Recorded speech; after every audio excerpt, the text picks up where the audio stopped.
अखंड महाराष्ट्राचे आराध्य दैवत छत्रपती श्री शिवाजी महाराज यांच्या चांदीच्या चरणपादुका रायगडावरून निघून पंढरपूर येथे पूजन होऊन आज दिनांक 2 ऑगस्ट 2026 रोजी सरसेनापती हंबीरराव मोहिते समाधी तळवीड या ठिकाणी पूजनासाठी येतात. छत्रपती शिवाजी महाराज की जय.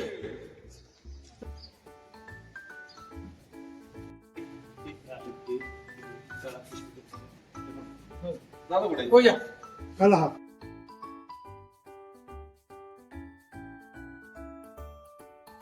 सर, तुमचं नाव? जयाजीराव शामराव मोहिते, आणि हंबीरराव मोहिते यांचं तुम्ही वारसदार आहे. ओके. आणि योगायोगाने तुमची भेट झाली त्यासाठी पहिल्यांदा तुमचा खूप खूप आभार आहे.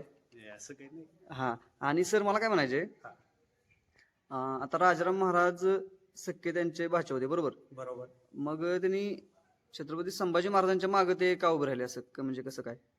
कारण ज्यावेळी शिवरायांचा राज्याभिषेक झाला तर पुढचा भावी राजा म्हणून, युवराज म्हणून संभाजीराजांना तिथं त्यांनी हे केलेलं होतं आणि त्याचे साक्षीदार होते हंबीरराव.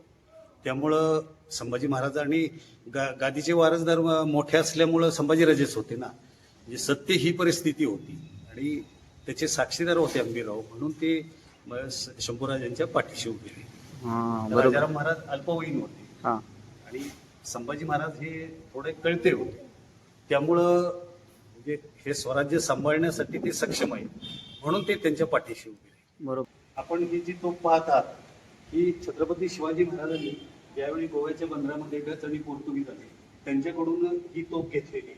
हे पी म्हणजे पोर्तुगीज, हे पोर्तुगीजांचं, हे पी म्हणजे पोर्तुगीज, आणि 10-2-0 हे इंग्रजांनी नंतर कोडिंग केलेले आहे. आपल्याकडे त्यावेळी तोफा नव्हत्या.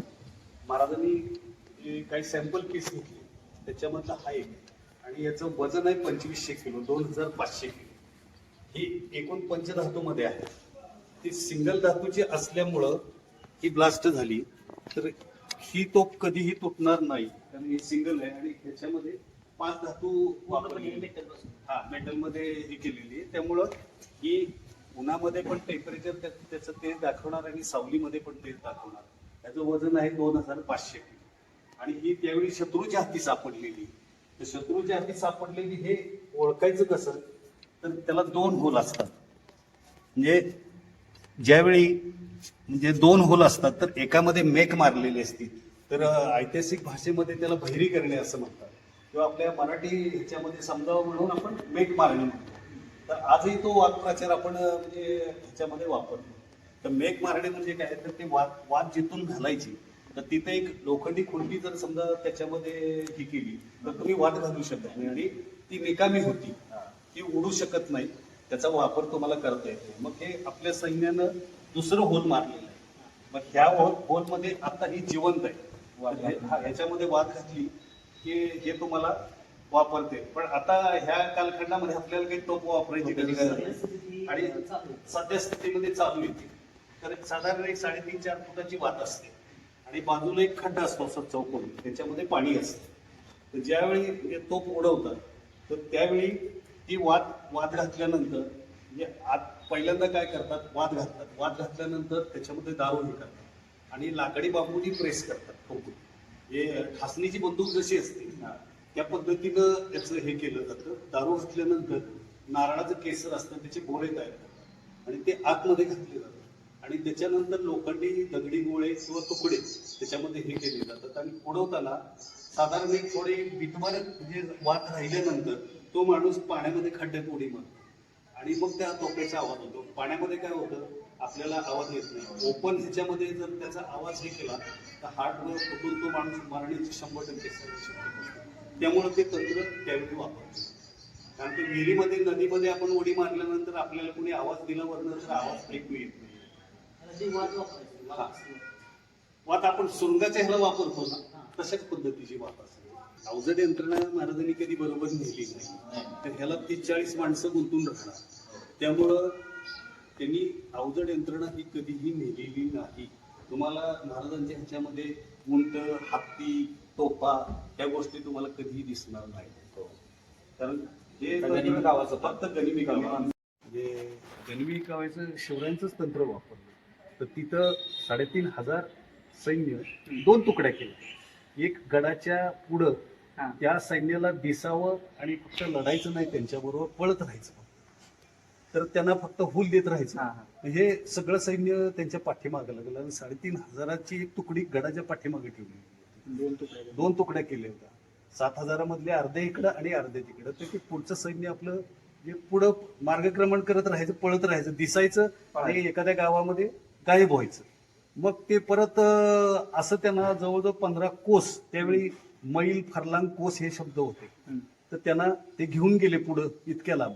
3,500च्या तुकडीनं ते सगळं गोळा केलं. हंबीरावांनी ते सगळं गोळा केलं, रायगडला पाठवून दिलं. बैल त्यांचेच, घोडे त्यांचेच, शस्त्र त्यांचीच आणि 1 कोटी रुपये असं साहित्य सगळं त्या बैलावरती, घोड्यावरती लादलं आणि ते रायगडला पाठवून दिलं. आणि त्यावेळेपासून एक म्हण अस्तित्वात आहे, पेडगावचा शहाणा. तर ही म्हण हंबीरावच्यामुळं म्हणजे निर्माण झाली. त्यांनी त्याला शहाणा बनवला. खरं बनवलाही येडा. तो गनिमी काव्याचं हे तंत्र त्यांनी हंबीरावांनी त्यावेळी वापरलं, कमी सैन्यानिशी. आणि लढाई न करता एकही माणूस जखमी नाही, एकही माणूस म्हणजे जायबंदी समजा ही झाला, सापडला, मेला, अजिबात नाही. न लढाई करता, न तलवार काढता कार्यक्रम. यासाठी शिवचरित्र प्रचंड वाचलं पाहिजे, अभ्यास केला पाहिजे, गडकोट बघितली पाहिजे, माहिती घेतली पाहिजे, लोकांना भेटलं पाहिजे. गड नुसता बघायचा म्हणजे समुद्र सपाटीपासून त्याची उंची किती, 2,950 फूट माहिती असून फक्त उपयोग नाही.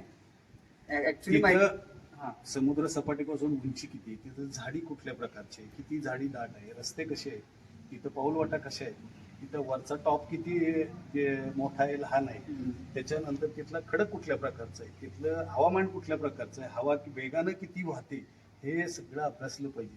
तो खडक किती महिने पाणी धरून ठेवतो, खडक किती महिने पाणी धरून ठेवतो, सोडतो किती महिने.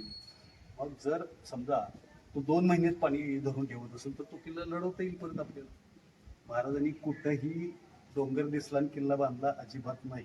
त्याचा शास्त्रीय अभ्यास केला आणि हा अभ्यास सगळा केला आणि मगच किल्ला बांधला. तुम्ही प्रत्येक किल्ला बघा की त्या किल्ल्यावरती तुम्हाला त्या पद्धतीनं पाणी भरपूर तुम्हाला असणार.